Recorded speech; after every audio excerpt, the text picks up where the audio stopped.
येत्या 20 नोव्हेंबर रोजी एकाच टप्प्यातील महाराष्ट्रातील 288 मतदारसंघांसाठी मतदान पार पडणार आहे, तर 23 नोव्हेंबरला विधानसभा निवडणुकांचे निकाल जाहीर होणार आहेत. दरम्यान एकनाथ शिंदे यांच्या शिवसेनेकडून आपल्या उमेदवारांची यादी जाहीर करण्यापूर्वीच मोठी घोषणा केली आहे. मुख्यमंत्री एकनाथ शिंदे येत्या 24 ऑक्टोबर रोजी उमेदवारी अर्ज भरणार आहेत. ठाणे शहरातील कोपरी पाचपाखाडी विधानसभा मतदारसंघातून ते त्यांचा उमेदवारी अर्ज दाखल करणार असल्याची महत्त्वाची माहिती समोर येते. मुख्यमंत्री एकनाथ शिंदे हे विधानसभेसाठी उमेदवारी अर्ज दाखल करणार असल्याने या निमित्तानं ठाण्यात येत्या 24 ऑक्टोबर रोजी मोठं शक्ती प्रदर्शन पाहायला मिळेल. गेल्या कित्येक वर्षांपासून राज्याचे मुख्यमंत्री एकनाथ शिंदे हे ठाणे शहरातील कोपरी पाचपाखाडी विधानसभा मतदारसंघाचं नेतृत्व करतायत. मुख्यमंत्री एकनाथ शिंदे यांनी यापूर्वीच महायुतीचं सरकार येणार असल्याचा दावा केलाय. त्यामुळे यंदाच्या विधानसभा निवडणुकीत महायुतीतून जास्तीत जास्त जागा कशा जिंकता येतील यावर त्यांचा सर्वाधिक कल असणार आहे. अशातच शिंदे गट शिवसेना यांच्या पक्षाकडून अद्याप उमेदवारांची नावं समोर आलेली नसली तरी आज किंवा उद्या या 2 दिवसात 30 ते 40 जणांची यादी जाहीर करण्यात येणार आहे.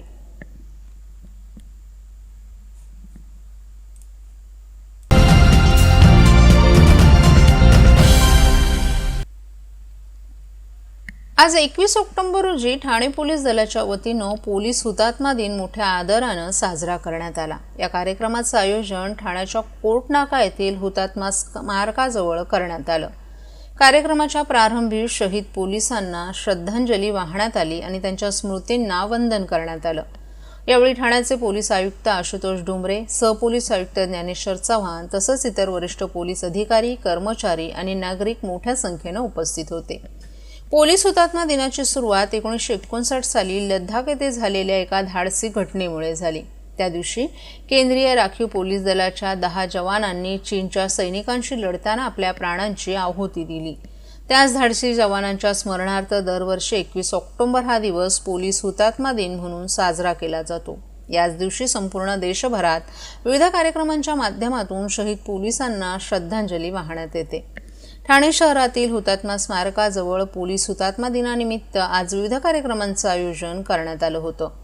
शहीद जवानांच्या कुटुंबियांना यावेळी सन्मानित करण्यात आलं आणि त्यांच्या बलिदानाची गाथा उपस्थितांना ऐकवण्यात आली.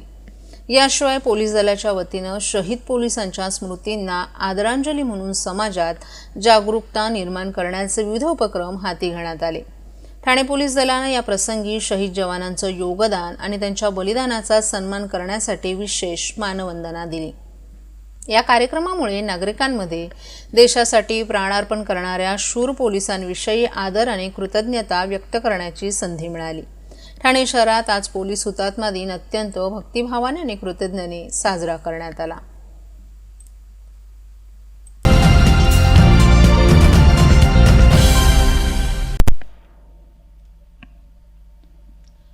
अवघ्या आठवडाभर दिवाळीचा सण येऊन ठेपलाय. सर्वत्र दिवाळीची जय्यत तयारी सुरू झाली आहे. ठाण्यातील जांभळी नाका तसंच डोंबिवली शहरातील मुख्य बाजारपेठांमधील दुकानं विविध वस्तूंनी सजली आहेत. दिवाळीत घराच्या सजावटीचं साहित्य, नवीन कपडे, लक्ष्मीपूजेचं साहित्य, दिवाळी फराळ, गृहोपयोगी वस्तू, त्याचप्रमाणे विद्युत रोषणाईचे साहित्य खरेदी करण्यासाठी ग्राहकांची आत्तापासूनच लगबग सुरू झाली आहे. चायना वस्तूंपेक्षा स्वदेशी साहित्याला ठाणेकरांनी पसंती दर्शवल्याची माहिती दुकानदारांनी दिली आहे. बाजारपेठेत आकर्षक आणि सुंदर अशा चायना आणि स्वदेशी बनावटीच्या साहित्यांची भरमार पाहायला मिळते. घराच्या दरवाजाला लावण्यात येणाऱ्या शोभेच्या वस्तूंची मोठ्या प्रमाणात विक्री आतापर्यंत झाल्याची माहिती दुकानदारांनी दिली आहे. या वस्तू बाजारपेठेत 200 रुपये 1000 रुपयांमध्ये उपलब्ध आहेत. रंगीबेरंगी कृत्रिम फुलं आणि मोत्यांची तोरणं, प्रवेशद्वारावर लावण्यात येणारी शुभचिन्हही उपलब्ध आहेत. तसंच केशरी, पिवळ्या, लाल फुलांची गुंफलेली तोरणं बाजारात विक्रीसाठी उपलब्ध आहेत. बांबूंपासून तयार केलेले नक्षीदार आकाश कंदील, दिवाळी सणात दरवाजात कंदील लावले जातात. विविध रंगातील आकर्षक कंदील बाजारात अवतरलेत. त्यात बांबूंच्या नक्षीदार कंदिलांचा समावेश आहे. या कंदिलांना मोठी मागणी असल्याची माहिती विक्रेत्यांनी दिली आहे. तसंच लाकडी कंदील हे जळगाव आणि भुसावळ येथून ठाण्याच्या बाजारात विक्रीसाठी येत आहेत. या लाकडी कंदिलांचा सांगाडा बनवण्यात येतो. त्यानंतर त्यावर आपल्या इच्छेनं हवा तो काळा कागद किंवा कापड लावून त्याला सजावट देता येते. लाकडी कंदिलाचा सांगाडा हा 300 ते 500 रुपयांपासून उपलब्ध आहे, तर कागदी कंदिलांसाठी ग्राहकांना 400 रुपये आणि कापडी कंदील 750 रुपयांना बाजारात उपलब्ध आहेत.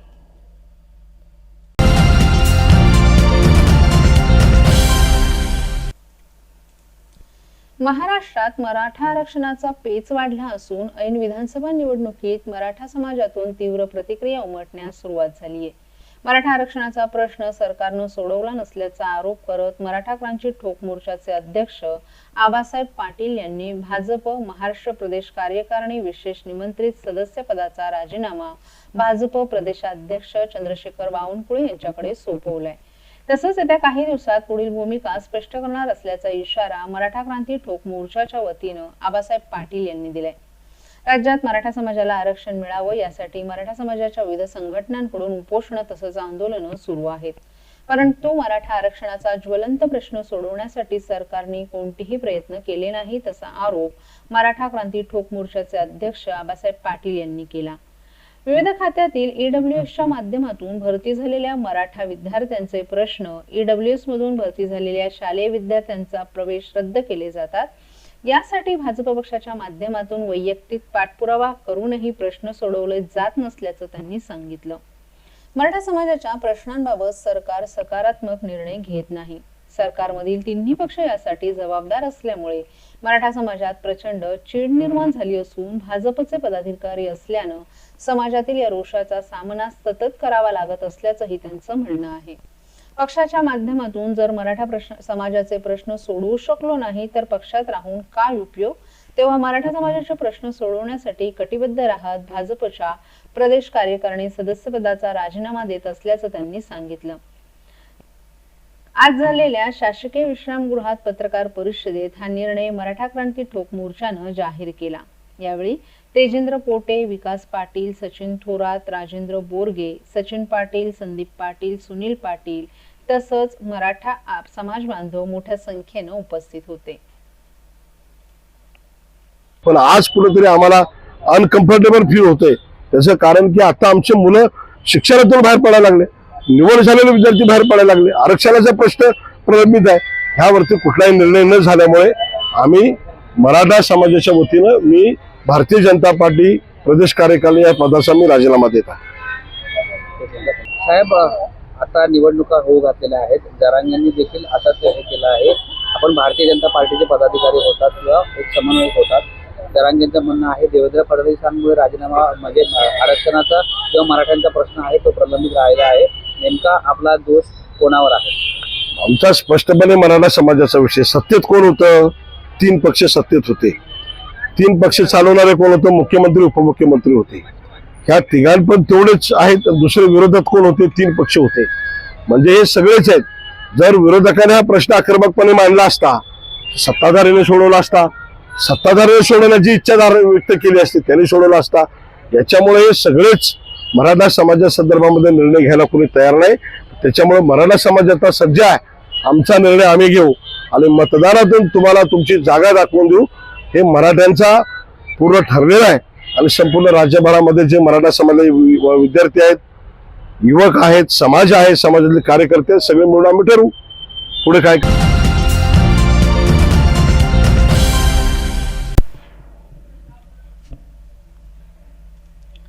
ठाणे विधानसभेवर हॅट्रिक करण्यासाठी आमदार संजय केळकर सज्ज झालेत. रविवारी भाजपच्या पहिल्या यादीत आमदार संजय केळकर यांची वर्णी लागताच गेल्या अनेक दिवसांपासून सुरू असलेल्या वावड्यांना अखेर पूर्णविराम मिळालाय. आमदार संजय केळकर यांची उमेदवारी जाहीर होताच महायुतीतर्फे भाजपच्या वर्तकनगर येथील विभागीय कार्यालयात ढोलताशांच्या गजरात जल्लोष करण्यात आला. दरम्यान पुन्हा ठाण्याचे प्रतिनिधित्व करण्याची संधी मिळाल्यानं आमदार केळकर यांनी शक्तीस्थळावर नतमस्तक होऊन धर्मवीर स्वर्गीय आनंद दिघे यांना अभिवादन केलं. ठाणे शहर विधानसभा मतदारसंघ बहुभाषिक असला तरी आमदार केळकर हे स्वच्छ प्रतिमेचे सर्वसमावेशक नेतृत्व असल्यानं 2014 आणि 2019 साली भाजपच्या तिकिटावर मोठ्या मताधिक्यानं ते विजयी झालेत. आता 2024च्या निवडणुकीसाठीही पक्षानं पुन्हा एकदा आमदार केळकर यांच्यावरच विश्वास दर्शवल्यानं या खेपेला आमदार केळकर हॅट्रिक करण्यासाठी सज्ज झाले.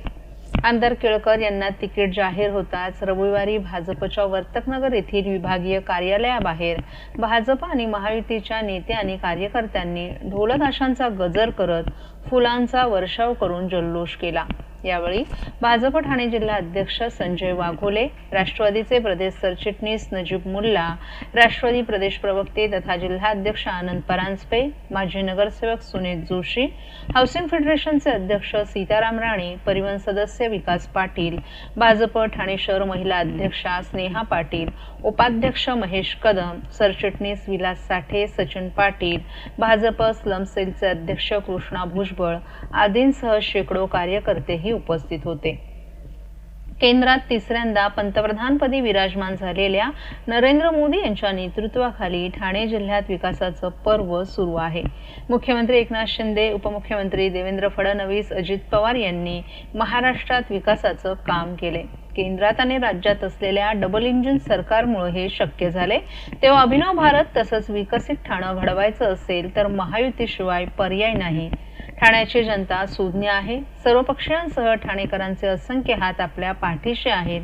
त्यामुळे विजयाची चिंता वाटत नसल्याने लोकसभेप्रमाणेच ठाण्याचा हा गड महायुतीत जिंकेल असा विश्वास व्यक्त करून आमदार संजय केळकर यांनी पुन्हा एकदा जनतेची सेवा करण्याची संधी दिल्याबद्दल सर्व केंद्रीय नेत्यांचे तसंच उपमुख्यमंत्री देवेंद्र फडणवीस, प्रदेशाध्यक्ष चंद्रशेखर बावनकुळे आणि महायुतीचे आभार मानलेत। कशा प्रकारचा आनंद आहे, कार्यकर्त्याचा कसा उत्साह आहे? निश्चितपणे मी भारतीय जनता पार्टीच्या केंद्रीय नेत्यांचं, मोदीजी, अमित शहाजी, नड्डाजी आणि आमच्या राज्यातल्या आदरणीय देवेंद्र फडणवीस, बावनकुळे साहेब आणि सगळी कोर कमिटीला धन्यवाद देईन की पुन्हा तिसऱ्यांदा उमेदवारी देऊन मला जनसेवेची या ठिकाणी पक्षाने संधी दिलेली आहे।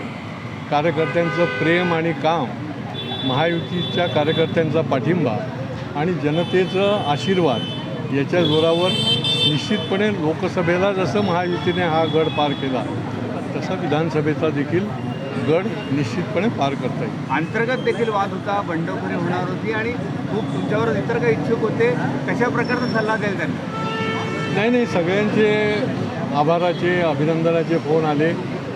अनेक वेळेला मीडियामध्ये जास्ती येत राहतं, परंतु शेवटी राजकारणामध्ये इच्छा आकांक्षा प्रत्येकाची असते। एवढ्या सगळ्या याच्यामध्ये कोणाला तरी एकाला उमेदवारी मिळते, परंतु तो प्रतीक असतो। शेवटी हजारो कार्यकर्त्यांचे हात त्याच्या पाठीमागे लागलेले असतात आणि त्याच्यामुळे हे प्रत्येक निवडणुकीचा अनुभव असतो। निश्चितपणे महायुतीचे सगळे कार्यकर्ते ठामपणे पाठीशी उभे राहतील आणि जनता जनार्दनाने मला सेवेची संधी देण्याकरता त्यांचा देखील मला आशीर्वाद मिळाला। तर आता कमी दिवस राहिले आहेत निवडणुकीच्या प्रचारासाठी, कशा प्रकारची तयारी असेल आणि काय वाटतं?